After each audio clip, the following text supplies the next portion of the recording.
The silent power of karma. Why you don't need to fight back. Have you ever watched someone who hurt you seemingly thrive while you're left wondering where justice is? Here's what I learned after years of studying Stoic philosophy. Karma doesn't announce itself with fireworks. It whispers. You see, we live in a culture obsessed with instant gratification and public victories. We want to see the bad guy get punched in the face, lose their job, or face public humiliation. But that's not how life actually works. That's movie justice, not real justice. And if you're also on a journey to find inner peace, learning how to let go and live more serenely through the lens of Stoic philosophy, then please take a moment to like this video and subscribe to Stoic Happy Soul. It truly helps the channel grow and allows me to keep sharing these healing messages with you. Marcus Aurelius understood this 2,000 years ago when he wrote, "The best revenge is not to be like your enemy." The Stoics discovered something profound. The universe keeps its own books, and it settles debts in private boardrooms, not public squares. Think about it this way. When someone betrays your trust, lies to you, or treats you badly, what's your first instinct? Most of us want to expose them, get even, or at least see them suffer the way we suffered. But here's what I've observed in my own life, and countless others while we're busy plotting revenge. Karma is already at work. I remember a colleague who took credit for my work and got the promotion I deserved. For months, I fantasized about exposing him, but instead of acting on those impulses, I focused on my own growth. Within a year, his pattern of taking shortcuts caught up with him. His reputation crumbled not because I did anything, but because truth has a way of surfacing. The Stoics teach us that seeking revenge is like drinking poison and expecting the other person to die. When we obsess over someone else's punishment, we become prisoners of their actions. We give them power over our peace, our sleep, our joy. But karma operates differently. It works through consequences that are invisible to us, but devastating to them. The person who betrayed you starts losing sleep. They develop anxiety they can't explain. Their relationships begin to suffer because they can't trust anyone. After all, if they can betray others, surely others can betray them.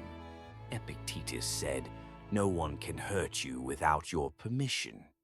This doesn't mean bad things won't happen to you. It means you get to choose how you respond. So the next time someone wrongs you, remember this. Your job isn't to be karma's assistant. Your job is to protect your peace, focus on your growth, and trust that life has a way of balancing the scales.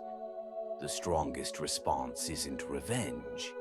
It's becoming so grounded in your own worth that their actions can't shake you. What's your experience with letting karma handle things? Share in the comments below. The first silent sign when they can't stop performing happiness. Here's something I want you to watch for when someone who's wronged you suddenly becomes the happiest person on social media. I'm talking about that person who hurt you and now can't stop posting inspirational quotes, perfect selfies, and stories about how blessed they are. This isn't coincidence. This is karma's first whisper. You know what I'm talking about. Those smiles that are just a little too wide, those eyes that look happy but feel empty. It's like watching someone try to convince the world and themselves that they're living their best life. But here's what I've learned. Real happiness doesn't need a marketing campaign. Think about the genuinely content people in your life. They're not constantly posting about how amazing everything is. They're not drowning their feeds with motivational quotes about cutting off toxic people or choosing happiness every day. They just are. Their peace is quiet, steady, unshakable. But the person who wronged you, they're exhausted. They're performing happiness like it's a full-time job because deep down they can't silence their conscience. Marcus Aurelius wrote, "You have power over your mind, not outside events. Realize this and you will find strength."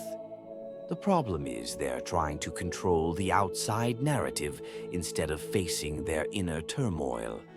I once knew someone who betrayed a close friendship. Within weeks, their Instagram became this highlight reel of positivity. New adventures, new friends, constant reminders about removing negativity. But I could see it, that frantic energy, that need to prove something. When you're truly at peace, you don't need to broadcast it every 12 hours. The Stoics understood that authentic happiness comes from alignment between our actions and our values. When there's a disconnect, when we've acted against our better nature, the mind creates this internal conflict. And the louder the performance becomes, the quieter they feel inside.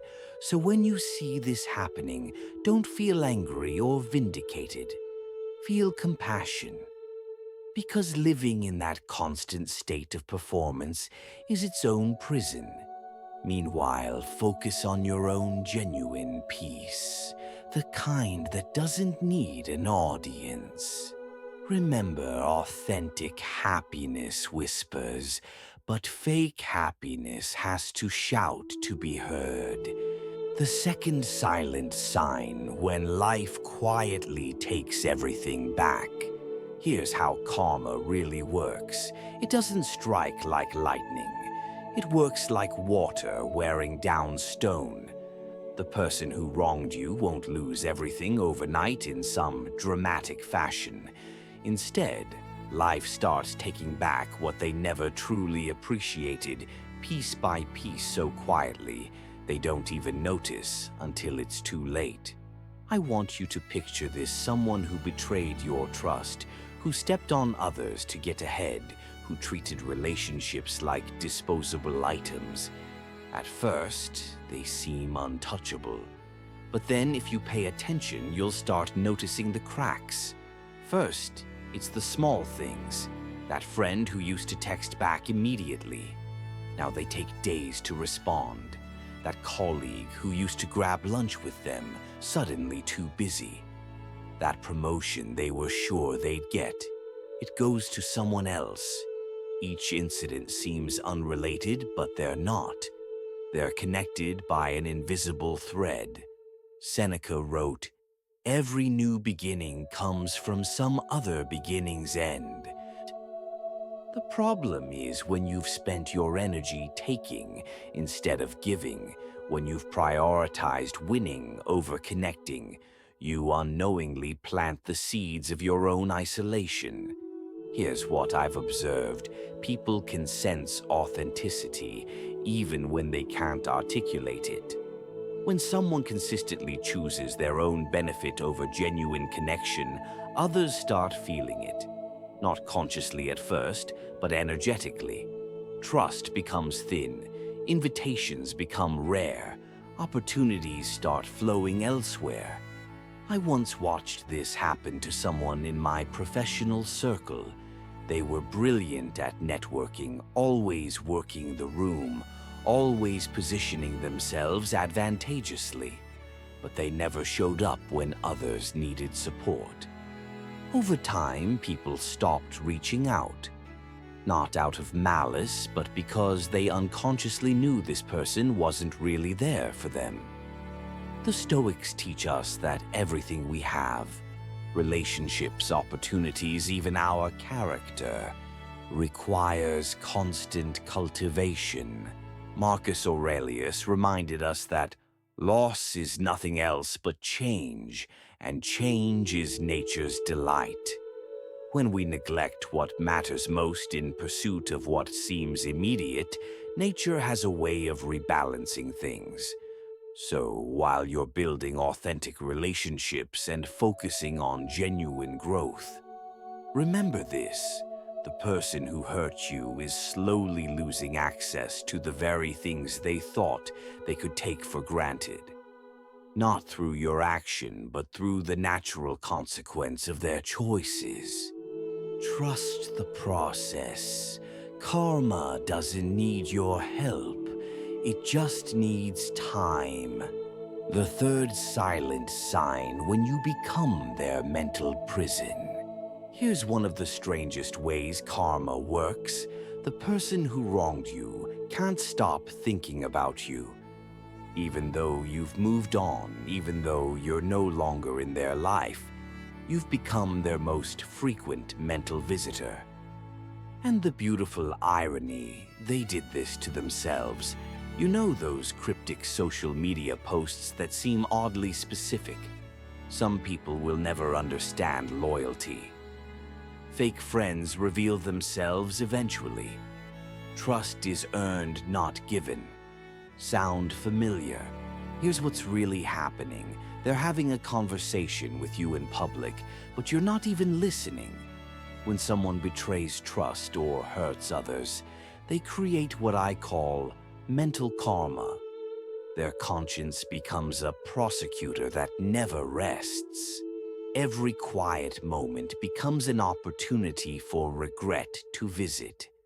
Every achievement feels hollow because they know how they got there. Marcus Aurelius wrote, "You have power over your mind, not outside events." But here's the thing, when you've acted against your own values, you lose that power. Your mind becomes occupied territory, and guess who's the occupying force? The very person you wronged. I've seen this pattern repeatedly. Someone will hurt others, then become obsessed with proving they were justified.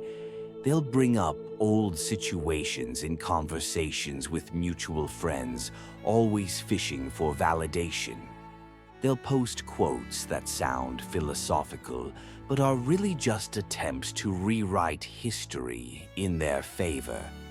What they don't realize is that this obsession is karma's most intimate punishment. While you're building new relationships and growing as a person, they're stuck in an endless loop, relitigating the past, trying to convince themselves they're the hero of a story where they played the villain.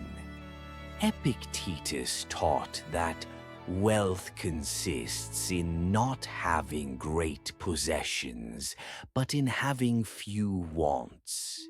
The person who wronged you has created an insatiable want, the need for your forgiveness, your understanding, or at least your acknowledgement. But you've already given them the greatest gift, your absence from their chaos. So when you hear through the grapevine that someone is still talking about you, posting about you, or bringing you up months or years later, don't feel flattered or frustrated. Feel compassionate, because living rent-free in someone's head isn't a privilege. It's a prison sentence they've given themselves. Meanwhile, you're free. And that freedom, that's the real victory. The fourth silent sign when they become their own worst enemy. Here's karma's cruelest irony. The person who betrayed your trust will eventually stop trusting everyone, including themselves. They become trapped in a prison of their own making, where every relationship feels like a potential threat, and every person seems like a potential enemy. Picture this: someone who once manipulated you, lied to you, or stabbed you in the back. Fast forward a few months or years, and you'll notice something fascinating. They've developed what I call betrayal radar. But it's broken. It goes off constantly, even when there's no threat. They start questioning their closest friend's motives. Why did Sarah really invite me to lunch? What does she want? They second-guess compliments, assuming hidden agendas. They read between lines that don't exist and find conspiracies in casual conversations. But here's the deeper truth: they're not really afraid of others betraying them. They're afraid because they know what they're capable of. When you've crossed moral lines, your mind assumes everyone else operates by your rule book. It's like a thief who locks their door with 5 deadbolts. Not because the world is more dangerous, but because they know how easily security can be breached. Marcus Aurelius captured this perfectly. How much trouble he avoids who does not look to see what his neighbor says or does. But the person who wronged you can't stop looking, can't stop analyzing, can't stop protecting themselves from threats that exist mainly in their imagination. I once knew someone who cheated their way through a business partnership. Years later, they couldn't maintain any professional relationships because they assumed everyone was trying to cheat them. They'd scrutinize every contract question, every handshake, and sabotage potential partnerships before they even began. They became so focused on protecting themselves from their own tactics that they created the very isolation they feared. Seneca taught us that every guilty person is his own hangman. The person who hurt you doesn't need external punishment. They're living in a world where trust is impossible, where peace of mind is a luxury they can't afford, where every relationship feels like a chess match. While they're trapped in this cycle of suspicion and self-doubt, you have the freedom to trust wisely, love openly, and live authentically. That freedom, that's not luck. That's the natural consequence of choosing integrity over manipulation. Remember, those who can't be trusted rarely trust anyone else. The 5th silent sign when life sends them their perfect mirror. Here's karma's masterpiece. Just when someone thinks they've gotten away with how they treated you, life sends them someone who treats them exactly the same way. It's like the universe saying, "Let me show you how this feels from the other side." Imagine this: the person who ghosted you suddenly finds themselves being ignored by someone they desperately want attention from. The person who played games with your emotions meets someone who's even better at emotional manipulation. The person who made you feel not good enough encounters someone who makes them question their own worth. At first, they don't see the connection. They're confused, frustrated, maybe even angry. Why is this person treating me this way? They wonder. I don't deserve this. But slowly, if they have any self-awareness left, the pieces start falling into place. This isn't coincidence. This is pattern recognition. The universe has a way of enrolling us in the courses we need most. And sometimes the only way to understand the impact of our actions is to experience them ourselves. Think about it: when you hurt someone, you might intellectually know it was wrong, but you don't feel the full weight of that choice. You don't understand the sleepless nights, the self-doubt, the questioning of reality that you caused. But when karma sends them their mirror, suddenly they do. I once watched someone who had been emotionally unavailable in multiple relationships suddenly become obsessed with someone who gave them the same treatment. They'd text constantly with no response, analyze every interaction, and spiral into the exact same patterns they'd put others through. The irony was beautiful and heartbreaking at the same time. What made it even more powerful was watching the moment of recognition dawn on them. "Oh my God," they told me, "this is what I did to Sarah, isn't it?" That awareness, that's karma's real gift. Not punishment, but understanding. Marcus Aurelius wrote, "Very little is needed to make a happy life. It is all within yourself, in your way of thinking." When someone experiences their karmic mirror, they're forced to examine their way of thinking, their patterns, their choices. So, when you hear that the person who hurt you is now struggling with someone who treats them the same way, don't celebrate their pain. Recognize it for what it is, a lesson the universe is teaching them through experience. Meanwhile, use this knowledge to examine your own patterns. We all have mirrors coming our way. The question is, will we learn from them? We're at the halfway point. If these ideas have resonated with you so far and offered a new perspective, I'd be so grateful if you took a second to subscribe and hit the notification bell for Stoic Happy Soul. That way you won't miss the final 5 signs and other deep dives we do in the future. All right, now let's explore the 6th silent sign. The 6th silent sign: when your words become your chains. Here's something most people don't understand about karma.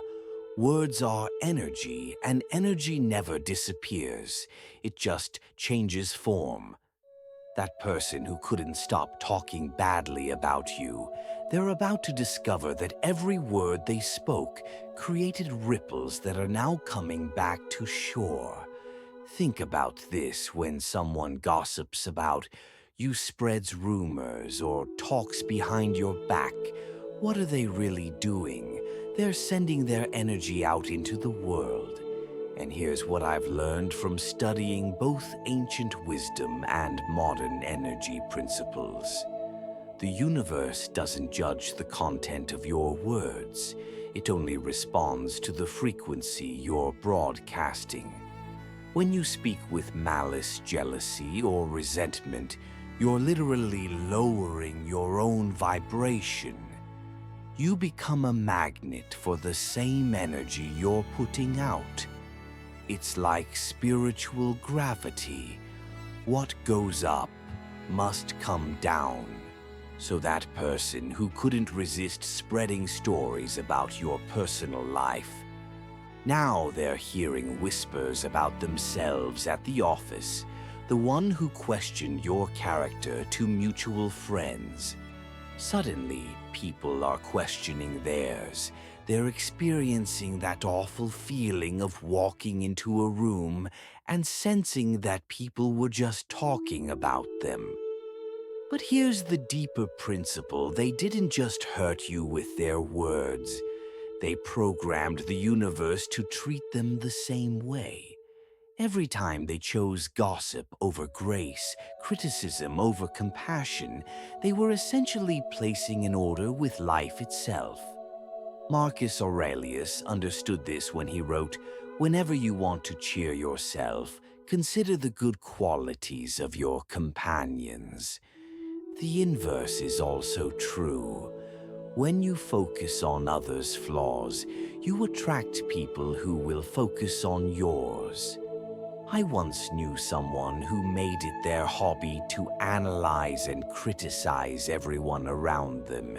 Their conversations were like gossip magazines, always focused on who was failing, who was fake, who was making mistakes. Within months, they became the subject of the same scrutiny they'd applied to others. People started picking apart their choices, questioning their motives, analyzing their every move. Epictetus taught that we have 2 ears and 1 mouth so that we can listen twice as much as we speak. But more importantly, he understood that the quality of our words shapes the quality of our experience. While they're learning this lesson the hard way, you have the power to choose differently. Speak with intention. Choose words that heal rather than harm, because in a universe where energy always returns to its source, every word you speak is really a conversation with your future self. Remember, the tongue has no bones, but it can break hearts, including your own. The 7th silent sign when success feels like failure. Here's karma's most sophisticated punishment. The person who wronged you starts achieving things they thought they wanted, but nothing feels good anymore. Their wins feel hollow, their compliments feel fake, and they can't figure out why success tastes like ash in their mouth. Picture this: someone gets the promotion they schemed for, but instead of celebration, they feel empty. They receive praise for work they know was built on betrayal, and every compliment feels like a lie they have to smile through. They've won the game, but lost their peace. This isn't depression, it's something deeper. It's what happens when your outer success and inner truth are completely misaligned. Marcus Aurelius wrote, "Very little is needed to make a happy life. It is all within yourself in your way of thinking." But when your thinking is clouded by guilt, no external achievement can bring genuine satisfaction. They'll tell themselves it's stress burnout or just needing a vacation. But here's what's really happening: their conscience is staging a revolt. Every quiet moment becomes an opportunity for guilt to visit. They can drown out the world with music, work, or distractions, but they can't drown out the voice inside that knows what they've done. Have you ever noticed how some people seem to have everything but still appear restless?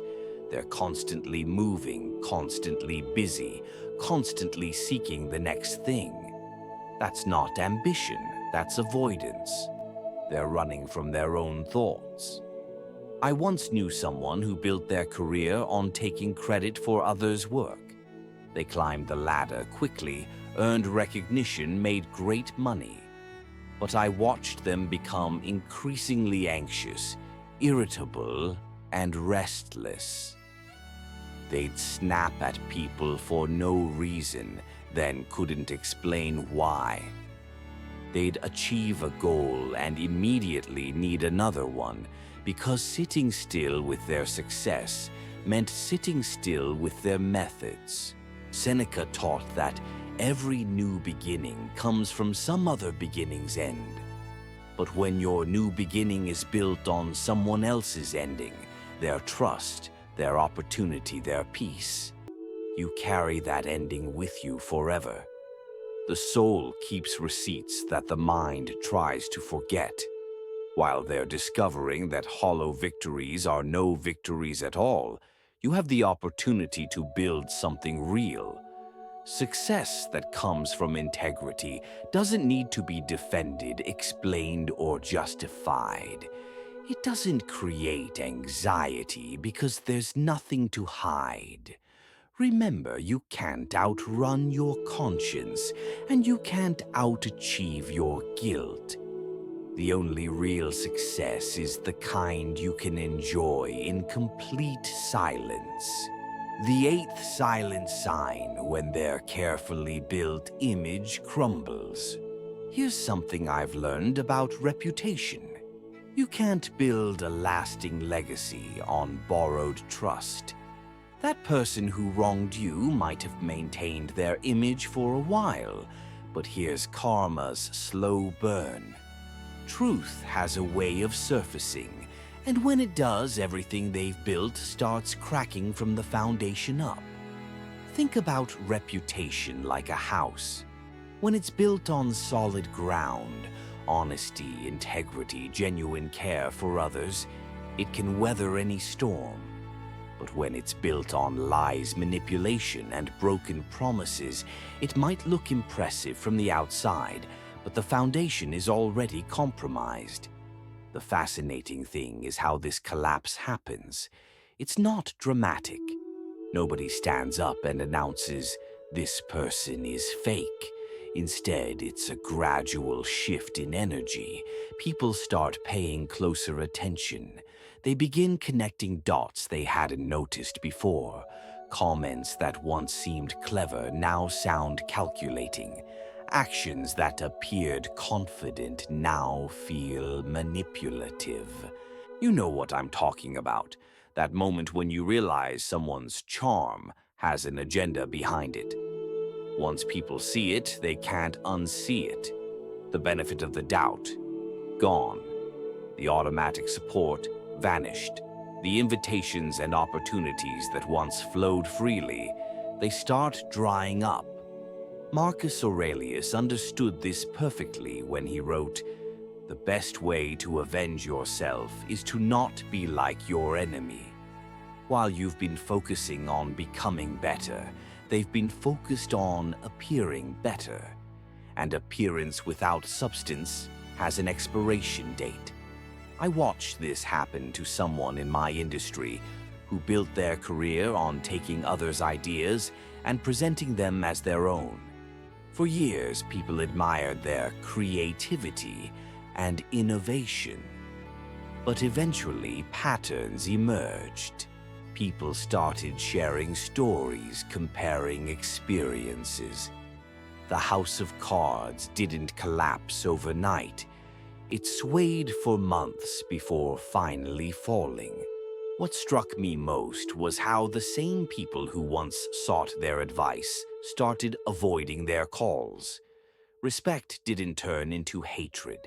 It just evaporated into indifference. Seneca taught that time discovers truth. No matter how skillfully someone manages their image, time has a way of revealing who they really are. And when that revelation comes, all the networking, all the positioning, all the careful image management becomes irrelevant. While their reputation crumbles under the weight of its own contradictions, yours grows stronger through consistency and authenticity. You don't need to expose anyone or prove anything. Just keep being genuine, keep showing up with integrity, and let time do what time does best. Separate the real from the fake. Remember, a reputation built on truth needs no maintenance, but a reputation built on lies requires constant repair work. The ninth silent sign when they can't stop running from themselves. Here's karma's trap. The person who wronged you starts drowning their guilt in whatever they can get their hands on. Shopping, drinking, endless scrolling, binge-watching, anything to avoid the silence where their conscience lives. But here's the cruel irony. Every escape route they choose only digs them deeper into the hole they're trying to climb out of. When someone can't face the weight of what they've done, they turn to instant gratification like it's medicine. But it's not healing, it's numbing. And numbness requires higher and higher doses to maintain. You'll notice the pattern. They're suddenly always busy, always consuming, always moving. New purchases arrive weekly. Their social calendar is packed. Their screen time skyrockets. They can't sit with themselves for 5 minutes without reaching for something. Food phones, shopping apps, anything that promises immediate relief from the discomfort of their own thoughts. But here's what they don't understand: when you use consumption to avoid consequences, You're not solving the problem, you're compounding it.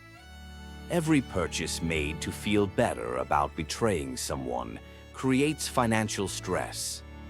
Every drink taken to forget the guilt creates health issues. Every hour spent scrolling to avoid reflection creates mental fog. Marcus Aurelius wrote, "How much trouble he avoids who does not look to see what his neighbor says or does, but only to what he does himself."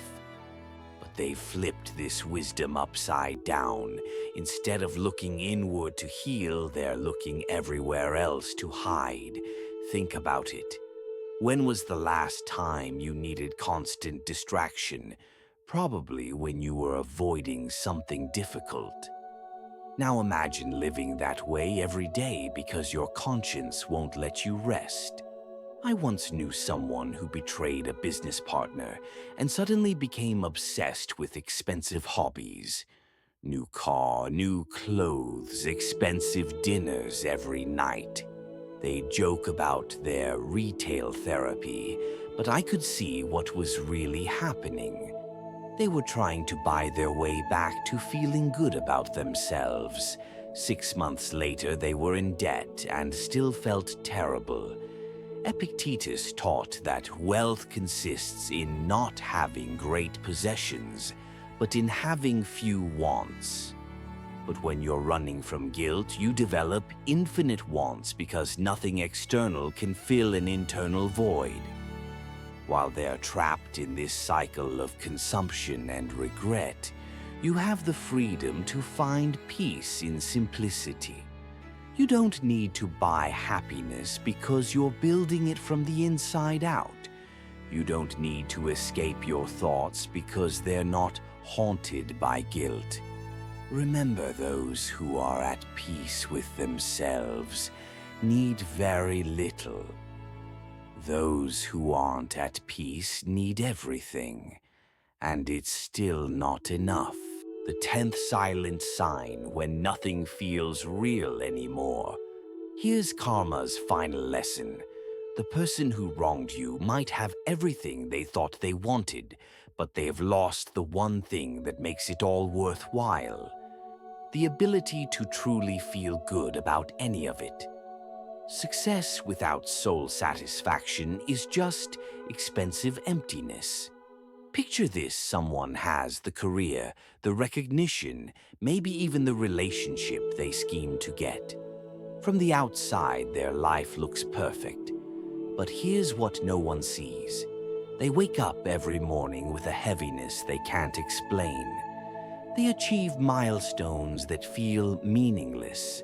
They laugh at jokes that don't actually amuse them.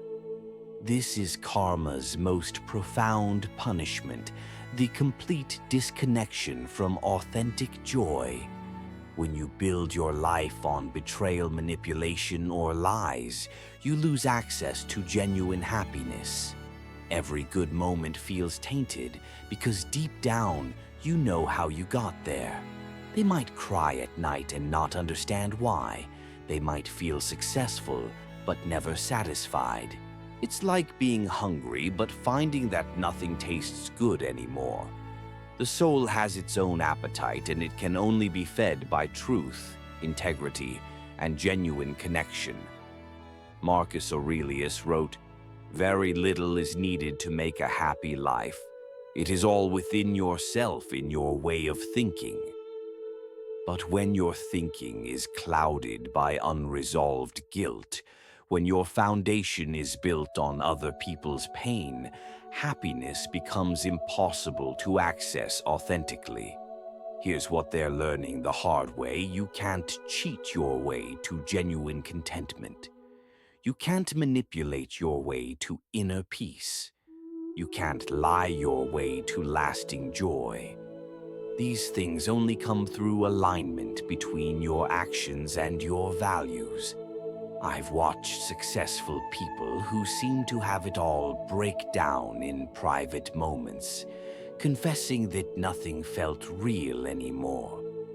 One person told me, "I keep waiting to feel proud of what I've accomplished, but I just feel nothing. That's not depression talking. That's a soul demanding reconciliation. Seneca taught that every guilty person is his own hangman. The person who wronged you doesn't need external punishment. They're living in a world where joy is just a performance, where success feels hollow, where every achievement is haunted by how they got there. While they're discovering that stolen victories never taste sweet, you have access to something they've lost: authentic happiness. The kind that doesn't need to be justified, defended, or explained. The kind that comes from knowing you've built your life on solid ground. Remember, integrity isn't just about doing right by others. It's about preserving your ability to truly enjoy your own life. The ultimate truth: why your peace is the greatest victory. So there you have it.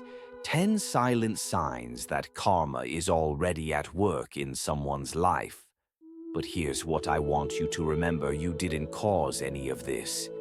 You didn't need to plot, scheme, or seek revenge. You just needed to step back and let life do what life does best: balance the scales. The ancient Stoics understood something that most people today have forgotten. The strongest response to betrayal isn't revenge. It's becoming unshakable. When someone hurts you, your job isn't to hurt them back.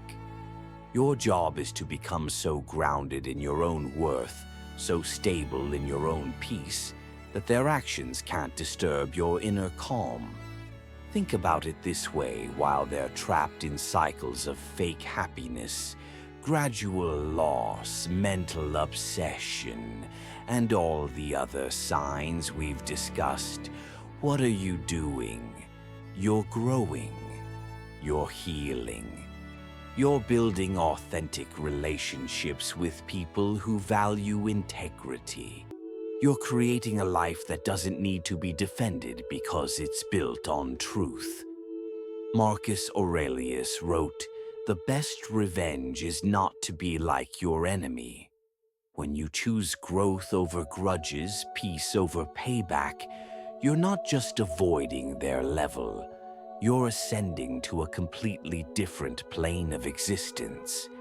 I've learned that people who lie to others might sleep fine at night, but people who lie to themselves never truly rest. That person who wronged you, they're carrying a weight you no longer have to bear. While they're struggling to silence their conscience, you found peace in your truth. The most beautiful irony is this: by refusing to seek revenge, by choosing silence over retaliation, by focusing on your own healing, you've already won. Not because they're suffering, but because you're free. So here's my challenge for you. The next time someone wrongs you, remember these 10 signs. Remember that karma doesn't need your help. It only needs your patience. Focus on becoming the kind of person who can't be shaken, who can't be broken, who can't be pulled down to someone else's level. Your peace isn't just your victory, it's your superpower. Guard it, cultivate it, and trust that the universe has a way of handling the rest. What's your experience with choosing peace over revenge? Share your story in the comments below. Your journey might be exactly what someone else needs to hear today. Before you go, if this video brought you value, please also hit the like button to help spread this message, and be sure to subscribe to Stoic Happy Soul so you don't miss our future videos. And if you're ready to continue your journey right now, click to watch our video on 5 Stoic exercises for dealing with criticism, which you can see on the screen. Thank you again for your time and for being here today. Remember,